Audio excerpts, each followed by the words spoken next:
Hello everybody, this is Toys R Us, and for this special figure showcase and review, we're going to be looking at this interesting little guy right here, because he was released in Generation 1 and as Generation 2, but with two completely different names. Now before we get started, I'd like to remind anybody who's not subscribed to the channel, I'd like to hit that subscribe button for me now please, because it really will help me out. So yeah, I'm pretty sure most of these are familiar. These are more commonly known as Generation 2 figures. However, in Europe in the early 90s, in the UK, we had some strange goings on. I'm sure you've probably seen our Rescue Force figures, which of course were Leo Kaiser bots that didn't combine, and indeed the Motivators, which were Rhodes Caesar, which didn't combine. This is another strange example. This is the European exclusive Constructicons, so it's not the Generation 2. You can see there's no Generation 2 markings on it at all. It's got the grey bits of plastic on it, and of course it's got no combining parts. So again, this is what made this completely different to the Generation 2 release, and I just wanted to bring that in, I suppose, as a correlation with this, just to prove, I suppose, that it is Generation 1 and not Generation 2. So as I say, skyscorcher figures here. This guy was known as Snipe, but in Generation 2 he's known as Afterburner. We're already going to look in detail at Hawk, and of course Eagle Eye was his G2 name. Terror Dive he kept for both complete versions, and indeed Windraiser was also known as Tornado. So very, very strange. As I say, if I show you the packaging, you can see there's sort of like a Generation 2 maybe logo there. So maybe this is, like, as I say, transitional, but definitely not his G2 version, because again, the bubble and the whole packaging was completely different for G2. I'm trying to work out what sort of price that is. To be fair, I can't work out if it's Lira. It doesn't look like it's Spanish. If anybody can identify that, that would be great to help me out as well. So this is the packaging in the alternate mode on a bubble, one robot point still with the blaster underneath, and indeed the transformation process on the back. Now in all honesty, I don't really or usually do transformation processes, but because this is so simple, I think I might as well. I'm going to bring this closer to you so you can read that if you wanted to. I'm going to pause it. There we go. It is Spanish. Maybe it is in Spanish pesetas that it might have been. This is, as I say, the card, and as I say, this is how he was packaged before he was a Generation 2 release. Let's have a look at said figure in question though, because these are super basic, to be honest. There's not much going on with them.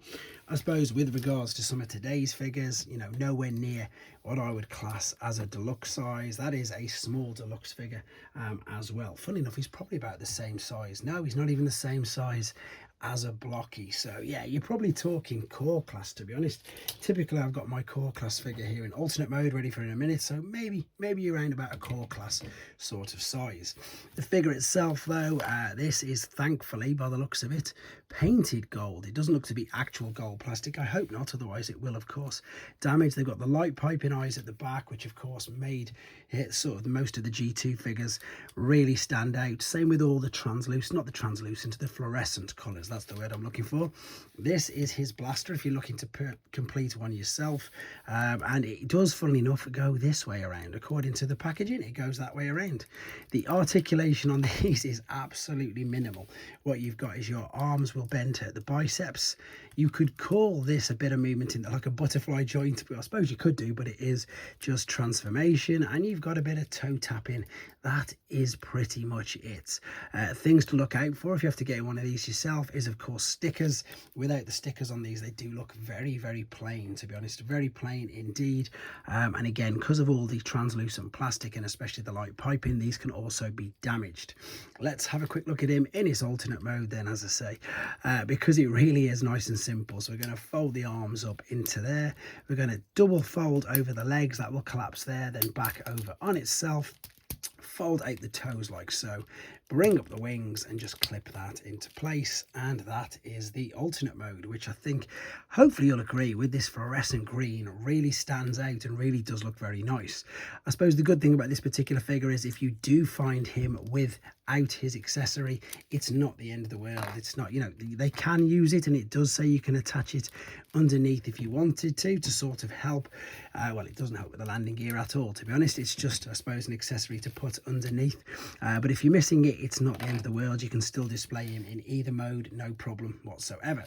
I think this will prove more what I was trying to show you in the first part. Yeah, about a core class sort of size figure.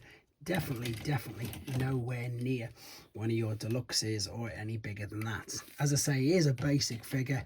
I don't know how sought after generation 2 figures are, or maybe this version might be more sought after because of course the provenance of where he came from.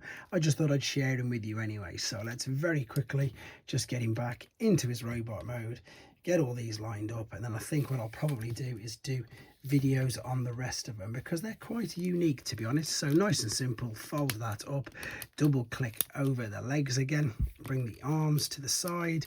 This just double hinge, there's the cleverest bit. That's going to fold up into position, arms will come down, toes will come down, and I'm going to pop him there. So there you go, guys. That was a look at, unbelievably, generation 1 Hawk. Also, of course, generation 2 figure Eagle Eye. There you go, guys. Let me know what you think of him in the comments, and if you've got any other examples of these within the generation 1 packaging, please do let me know. Thanks very much, guys. Take care.